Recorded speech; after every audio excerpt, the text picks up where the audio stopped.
So I've been riding my Meepo board around my neighborhood for the past week while the weather was still good, and I thought I'd go over how well the modifications are holding up. If you haven't seen the video for the modifications I've done to the Meepo board, I'll leave a link in the description below. Let's start with the main modification, the board swap. I used a DB Paradigm longboard deck. It is 41 inches long, has a slight drop and a bit of concave to it. I think it feels great, especially when comparing to the original version 1 Meepo board deck. It's about as stiff as the original deck, but you feel much more secure when riding on it. The extra length also allows you to have a wider stance, and that gives better stability when braking and accelerating. The concave deck also gives me more confidence when leaning into turns, unlike the version 1 Meepo board deck that kind of feels like you're riding on a 2x4. Next, let's talk about the double Meepo board battery. If you're throttle happy and you like to go fast for more than 6 kilometers, I really suggest going with 2 batteries or something similar like the 8 amp hour Sanyo battery. A single 4.4 amp hour Meepo battery really only has good power for about 6 kilometers. Afterwards, it gets slower and slower. It'll last the 12 kilometers, but the last 2 kilometers are painfully slow. I put 2 Meepo board batteries in parallel into my board and giving me 8.8 amp hours in total. This gets me about 12 kilometers of fast riding with almost no loss in acceleration or top speed.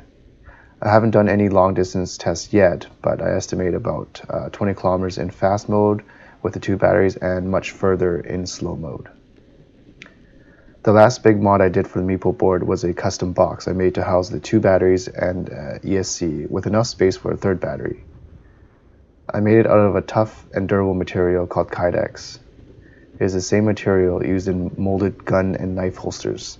It was tricky to mold the stuff into the shape that I wanted to, but when it was done, it was worth the hassle.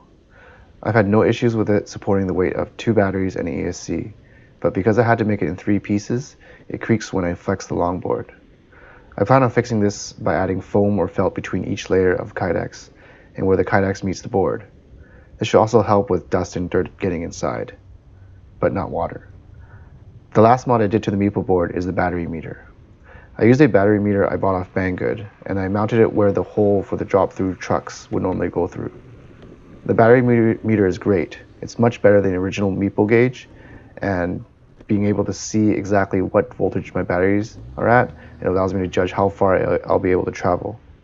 And this is also my first mod I did to my Meepo board when it was all stock. So that is it. There are 2 things that some people might not like about this build. First, it's heavy. It weighs 20 pounds and it's not something I'd like to walk around holding. It's also big. At 41 inches long, it makes it very awkward to hold. But you can grab it by the front truck and roll it behind you like a dolly or cart.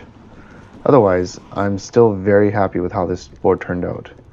And I love how we were able to modify these DIY electric skateboards to our liking. Anyways, thank you for watching. Subscribe for more, and I hope to see you in the next one. Bye.